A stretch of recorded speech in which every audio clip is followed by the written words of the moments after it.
তার মৃত্যুর রহস্যে আমি চাই যেন সত্যিটা সবার সামনে আসুক এবং যে এর সাথে সংযুক্ত ছিল বা যারাই এই কাজ করেছে তাদের যেন মৃত্যু হোক।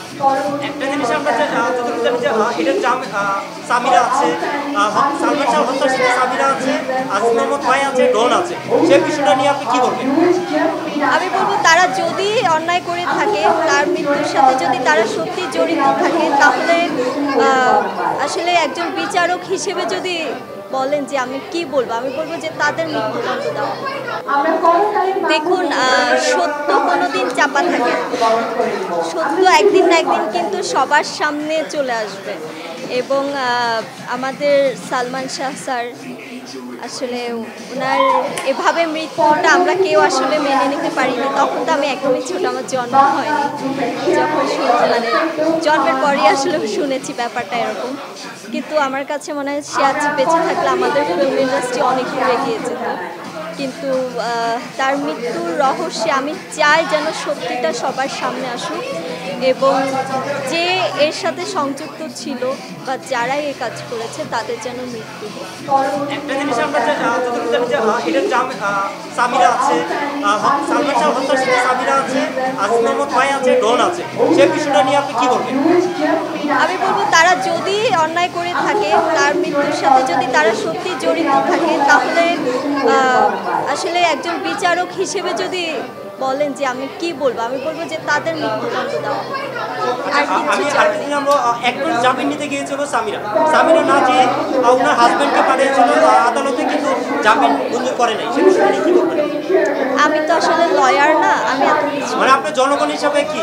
আমি জনগণ হিসেবে চাই সত্যি যদি প্রমাণিত হয় তারা হত্যাকাণ্ডের সাথে জড়িত, তাহলে তাদের মৃত্যুদণ্ড দেওয়া। প্রাণ ইউএইচডি মিল্ক, শুদ্ধতায় ও মমতায় সবসময় সেরা স্বাদে। আরেকটা আলোচনায় আছে যে সালমান শাহ জামা নীলা চৌধুরী একটা লাইভে এসে বলছেন যে আমার ছেলেকে বাংলা ইন্ডাস্ট্রি আজকে ধ্বংস করেছেন, মেরে ফেললেন।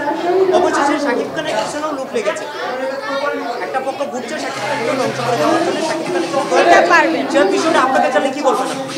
এটা আমি মনে করি এটা আসলে পসিবল না, কারণ এখন কিন্তু সবাই সতর্ক আছে, সবাই যে যার জায়গা থেকে সেফটি, সব জায়গায় সিসি ক্যামেরা থাকে, সবার এক এক পার্সোনাল অ্যাসিস্ট্যান্ট থাকে। তো আমার মনে হয় না এরকম কোনো কাজ আসলে শাকিব খান ভাইয়া বা অন্যান্য কোনো হিরোর সাথে হবে। যদিও হয় শত্রুতা থেকে হতেও পারে, কিন্তু সাবধানে থাকা ভালো। আপনার নেক্সট প্রজেক্ট একটু বলে শেষ করে দিন। নেক্সট কি আসতে যাচ্ছে বা কি কাজ শুরু করবেন? আমার আসলে মুক্তি সিনেমা নিয়ে আমি আসলে আমার যে দ্বন্দ্বটা ছিল চৌধুরী স্যারের সাথে সিনেমা নিয়ে, তো ফাইনালি স্যারের সাথে আসলে আমার সব কিছু হয়ে যায় এবং ইনশাল্লাহ আমি এই 2 মাসের মধ্যেই আমার শুটিং স্টার্ট করবো এবং নেক্সট ইয়ার ইনশাল্লাহ আমাকে আপনারা দেখতে। এটা কি মানে শুরু হয়ে গেছিল শুটিং? না, শুটিং স্টার্ট হবে। আসলে আমার ওয়েট একটু বেড়ে যায়, আমি আসলে আমার এখন ওয়েট আরও 7-8 কেজি কমেছে। ওয়েট লেস করতে। একটা প্রশ্ন আমি শেষ করবো। একটা প্রশ্ন হলো, ক্যামেরার সামনে আসলে নায়িকারা বলে যে আমার হাতে অনেক কাজ আছে, অবশ্যই দিন শেষে বাসায় গেলে বোঝা যায় যে ওনার হাতে কোনো কাজ নাই। এটা আমার প্রশ্ন অডিয়েন্স। তো আমার ওজনটা কমানোর পরে শুটিংটা স্টার্ট। আচ্ছা, হাতে কাজ নেই বলতে আসলে দেশের পরিস্থিতি ভালো না, তোমাদের নিজের আমাদের না হিরোইনদের বা অ্যাক্টর অ্যাক্ট্রেসদের কাজ না থাকলে তোমাদেরও কাজ থাকবে না, ব্যাপারটা হচ্ছে এটা।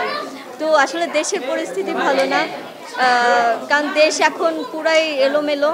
হ্যাঁ, বাংলাদেশের পরিস্থিতি সম্পর্কে তো জানো, ফাইন্যান্সিয়ালি সবাই প্রবলেম ফেস করছে, সেটা আমার বাবা হোক বা তোমরা হোক বা যাই হোক, মানে সব দিক থেকে ইন্ডাস্ট্রির ক্ষেত্রে সবাই কিন্তু একটু প্রবলেম ফেস করছে। তো ফাইন্যান্সিয়ালি প্রবলেম থাকলে কে ইনভেস্ট করবে আর কার কতটুকু কাজ থাকবে? এই জন্য কাজের যে যতটুকুই কাজ করছে, হয়তো আগে 10টা কাজ করলে এখন 2টা কাজ করা হচ্ছে।